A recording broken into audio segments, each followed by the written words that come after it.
కసి పెరుగుతూనే వచ్చు. తెలుసు, మాకంతా తెలుసు. నీకు నాకు జరిగిన అన్యాయం గురించి తెలుసు కాబట్టి నువ్వు ఇంకా ఇక్కడ నుంచి మాట్లాడగలుగుతున్నావు.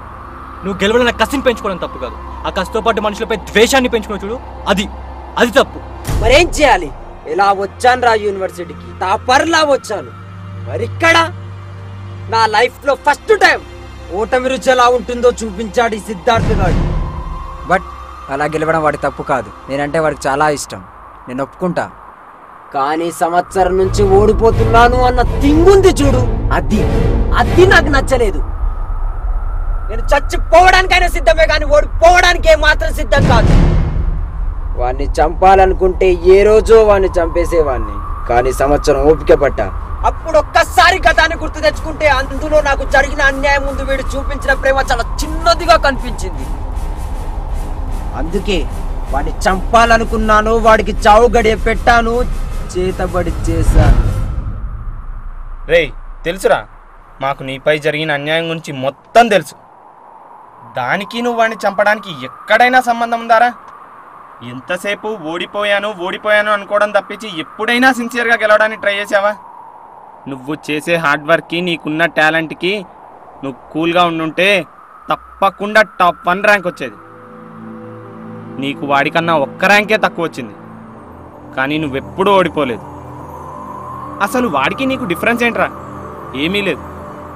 వాడికి గంట ముందు జాబ్ వస్తే నీకు గంట తర్వాత జాబ్ వస్తుంది, అంతే మీ ఇద్దరి మధ్యలో తేడా. అరే అంతెందుకు, 99.99% వచ్చిన వాడు ఇంటర్వ్యూకి వెళ్ళొచ్చు, 60.11% వచ్చిన వాడు ఇంటర్వ్యూకి వెళ్ళొచ్చు, కానీ అక్కడ జాబ్ వచ్చేది రాంది వాళ్ళ టాలెంట్ స్కిల్స్ మీద ఆధారపడి ఉంటుందిరా. రే ప్లీజ్ రా, నీకు వచ్చిందంతా సాటిస్ఫై కారా? సాటిస్ఫాక్షన్ని వెతుక్కోవడం మానేసి రాని దాని గురించి ఆలోచించి బాధలు కొని తెచ్చుకోకరా. రేయ్ వాళ్ళ నాన్న డిఎస్పీ రా, వాడు తలుచుకుంటే నేను ఏమన్నా చేయగలడు. నువ్వు వాడిని ఇంతలా ద్వేషించినా, ఆఖరికి చంపాలని ట్రై చేసినా వాడు నిన్ను పల్లెత్తు మాట అనలేదు సరి కదా. వాడు మన ఫ్రెండ్ రా, వాడు పెరిగిన అట్మాస్ఫియర్ అలాంటిదిరా అని చెప్పి నిన్ను సపోర్ట్ చేయడానికే ట్రై చేశాడు రా. అలాంటి వాడిని ఎలా చంపాలనిపించిందిరా నీకు?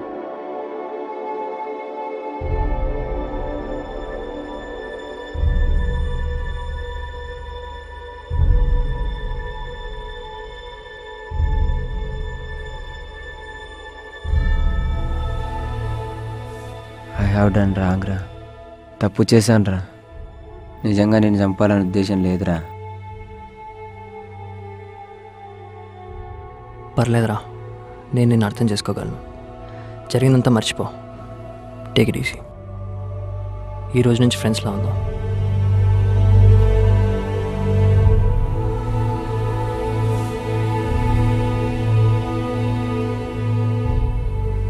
రే విశాల్, వీడు నాకు చేతబడి చేశాడు కదా, మరి నాకేం కాలేదేంటి? మేమందరం ఉండగా నీకేమవుతుందిరా?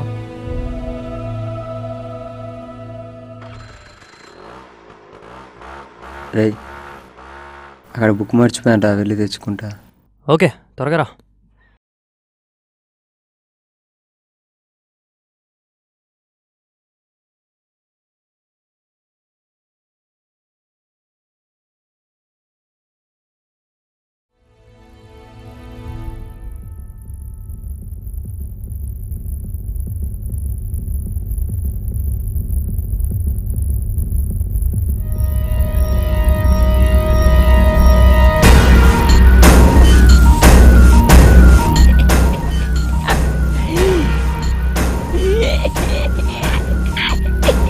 Hehehehe